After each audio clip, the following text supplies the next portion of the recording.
اعوذ باللہ من الشیطان الرجیم بسم اللہ الرحمن الرحیم رب اشرح لی صدری ویسر لی امری واحلل عقدۃ من لسانی یفقہوا قولی ربی زدنی علما ربی زدنی علما ربی زدنی علما۔ سورہ بقرہ کا مطالعہ ہم تفہیم القرآن سے کر رہے ہیں اور اس میں ہماری 142 آیت ہو گئی تھی اور 143 کا ہمارا کنٹینیو تھا مطالعہ، تو آج ہم 143 سے ہی دوبارہ اس کا آغاز کریں گے۔ وَكَذَلِكَ جَعَلْنَاكُمْ أُمَّةً وَسَطًا لِتَكُونُوا شُهَدَاءَ عَلَى النَّاسِ وَيَكُونَ الرَّسُولُ عَلَيْكُمْ شَهِيدًا۔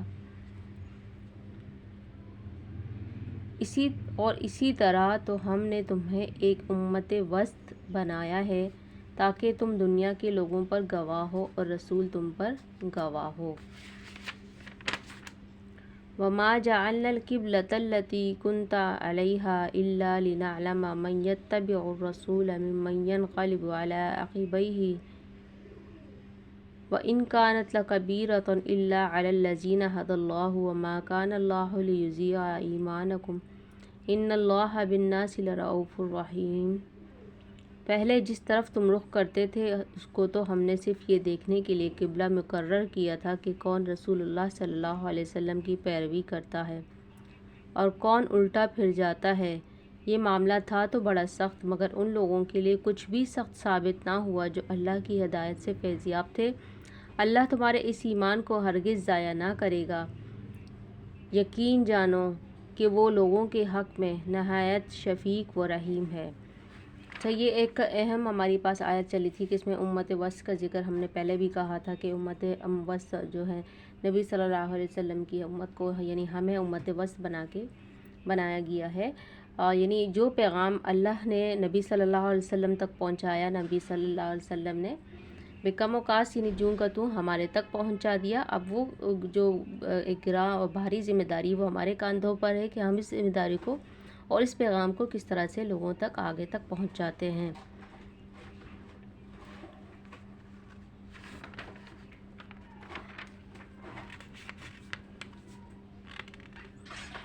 اب اس میں جو ہے کل ہم نے اس کے امت وسط کے بارے میں اپنی پچھلی والی ویڈیو میں کافی ڈیٹیل سے پڑھا تھا۔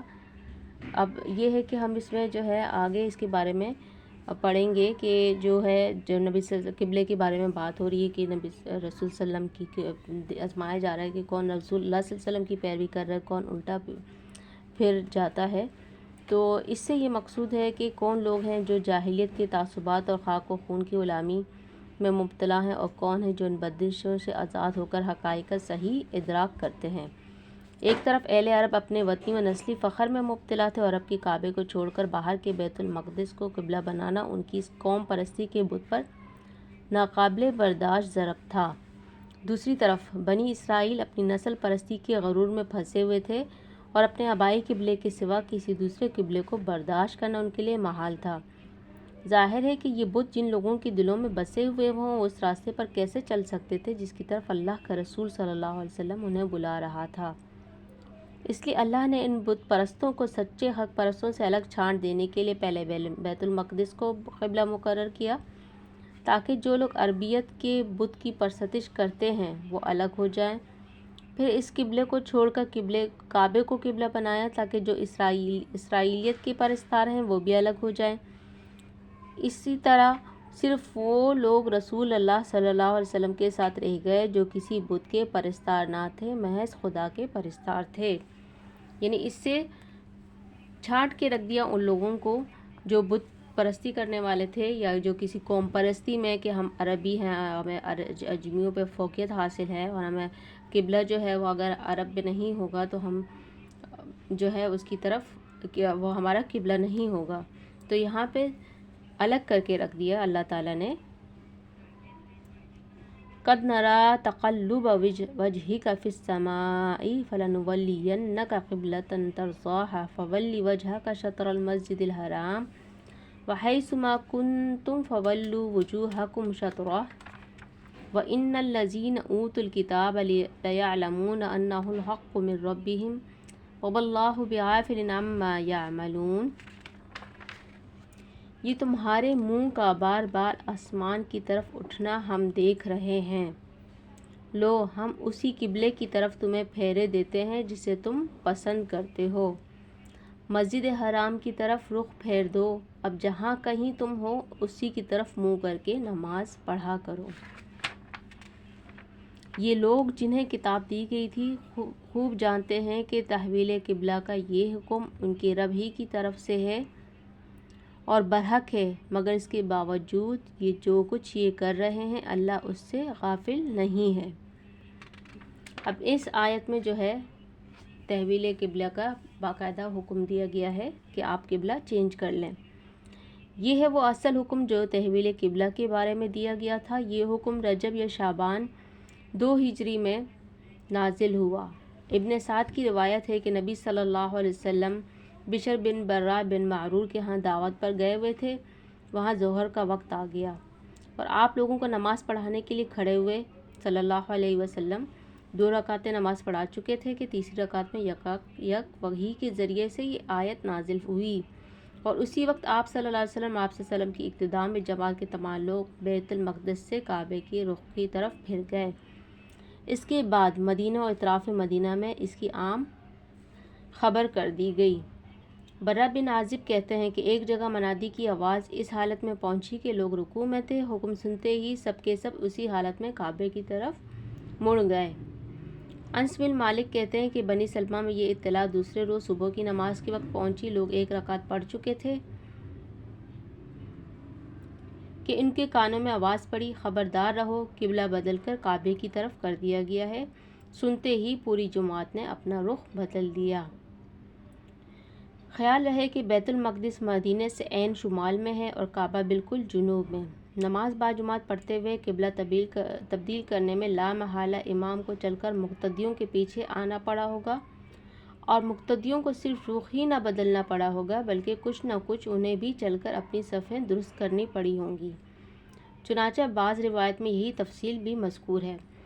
اور یہ جو فرمایا جا رہا ہے کہ ہم تمہارے منہ کا بار بار آسمان کی طرف اٹھنا دیکھ رہے ہیں، یہ کہ ہم اس قبلے کی طرف تمہیں پھیرے دیتے ہیں جسے تم پسند کرتے ہو، اس سے صاف معلوم ہوتا ہے کہ تحویل قبلہ کا حکم آنے سے پہلے نبی صلی اللہ علیہ وسلم اس کے منتظر تھے۔ آپ صلی اللہ علیہ وسلم خود یہ محسوس فرما رہے تھے کہ بنی اسرائیل کی امامت کا دور ختم ہو چکا ہے اور اس کے ساتھ بیت المقدس کی مرکزیت بھی رخصت ہوئی۔ اب اصل مرکز ابراہیمی کی طرف رخ کرنے کا وقت آ گیا ہے۔ یعنی ٹوٹلی امامت جو ہے منتقل کر دی گئی، بنی اسرائیل سے امامت چھین بھی لی گئی، ان کی ختم کر دی گئی، ساتھ ساتھ ان کا جو قبلہ تھا بیت المقدس اس کا بھی رخ چینج کر کے کعبے کی طرف کر دیا گیا۔ مسجد حرام کے معنی ہیں حرمت اور عزت والی مسجد۔ اس سے مراد وہ عبادت گاہ ہے جس کے وسط میں خانہ کعبہ واقع ہے۔ کعبے کی طرف رخ کرنے کا مطلب یہ نہیں کہ آدمی خواہ دنیا کے کسی کونے میں ہو اسے بالکل ناک کی سیدھ میں کعبے کی طرف رخ کرنا چاہیے۔ ظاہر ہے کہ ایسا کرنا ہر وقت ہر شخص کے لیے ہر جگہ مشکل ہے، اس لیے کعبے کی طرف منہ کرنے کا حکم دیا گیا ہے، نہ کہ کعبے کی سیدھ میں۔ قرآن کی روح سے ہم اس بات کے لیے ضرور مکلف ہیں کہ حتی الارقام صحیح سمت کعبہ کی تحقیق کریں، مگر اس بات پر مکلف نہیں ہے کہ ضرور بالکل ہی صحیح سمت معلوم کریں جس سمت کے متعلق ہمیں امکانی تحقیق سے ظن غالب حاصل ہو جائے کہ یہ سمت کعبہ ہے، ادھر نماز پڑھنا یقیناً صحیح ہے۔ اگر کہیں آدمی کے لیے سمت قبلہ کی تحقیق مشکل ہو یا وہ کسی ایسی حالت میں ہو کہ قبلے کی طرف اپنی سمت قائم نہ رکھ سکتا ہو، مثلاً ریل سفر کے دوران ہوتا ہے اکثر ریل میں یا کشتی وغیرہ میں، تو جس طرف بھی اس قبلے کا گمان ہو یا جس طرف رخ کرنا اس کے لیے ممکن ہو اسی طرف وہ نماز پڑھ سکتا ہے۔ البتہ اگر دوران نماز میں صحیح سمت قبلہ معلوم ہو جائے یا صحیح سمت کی طرف نماز پڑھنا ممکن ہو جائے تو نماز کی حالت ہی میں اس طرف پھر جانا چاہیے۔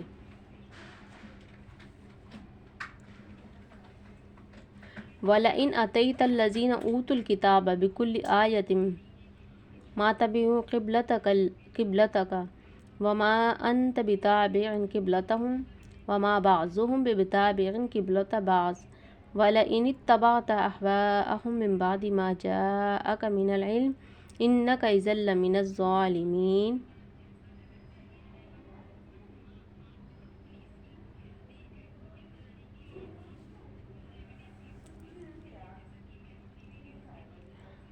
تم ان اہل کتاب کے پاس خواہ کوئی نشانی لے آؤ، ممکن نہیں ہے کہ یہ تمہارے قبلے کی پیروی کرنے لگیں، اور نہ تمہارے لیے یہ ممکن ہے کہ ان کے قبلے کی پیروی کرو، اور ان سے کوئی گروہ بھی دوسرے کی قبلے کی پیروی کے لیے تیار نہیں ہے۔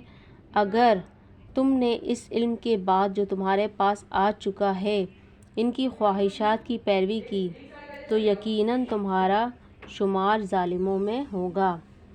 مطلب یہ ہے کہ قبلے کے متعلق جو حجت و بحث یہ لوگ کرتے ہیں اس کا فیصلہ نہ تو اس طرح ہو سکتا ہے کہ دلیل سے انہیں مطمئن کر دیا جائے، کیونکہ یہ تعصب اور ہر دھرمی میں مبتلا ہے، اور کسی دلیل سے بھی اس قبلے کو چھوڑ نہیں سکتے جسے یہ اپنی گروہ بندی کے تعصبات کی بنا پر پکڑے ہوئے ہیں۔ نہ اس کا فیصلہ اس طرح ہو سکتا ہے کہ تم ان کے قبلے کو اختیار کر لو، کیونکہ ان کا کوئی ایک قبلہ نہیں ہے جس پر یہ سارے گروہ متفق ہوں، اور اسے اختیار کر لینے سے قبلے کا جھگڑا جو ہے وہ ختم ہو جائے۔ مختلف گروہوں کے مختلف قبلے ہیں، ایک کا قبلہ اختیار کر کے بس ایک ہی گروہ کو راضی کر سکو گے، دوسرے کا جھگڑا بدستور جاری رہے گا۔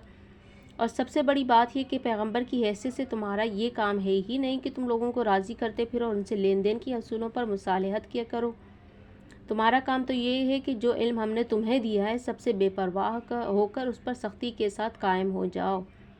اس سے ہٹ کر کسی کو راضی کرنے کی فکر کرو گے تو اپنے پیغمبری کے منصب پر ظلم کرو گے، اس نعمت کی ناشکری کرو گے جو دنیا کا امام بنا کر ہم نے تمہیں بخشی ہے۔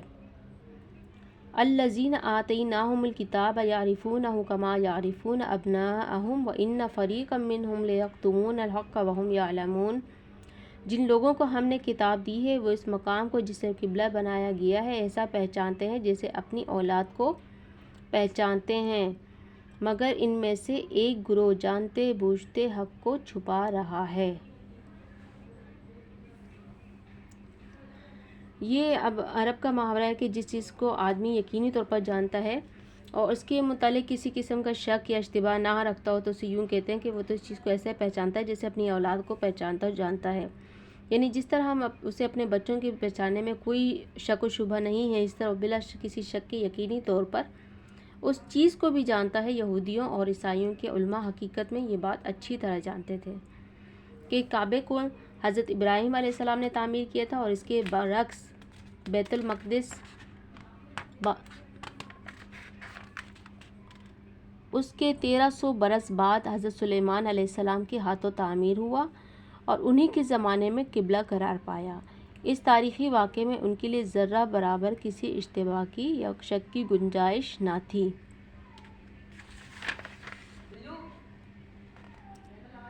الحق من ربک فلا تکونن من الممترین۔ مگر ان میں سے ایک گروہ جانتے بوجھتے حق کو چھپا رہا ہے۔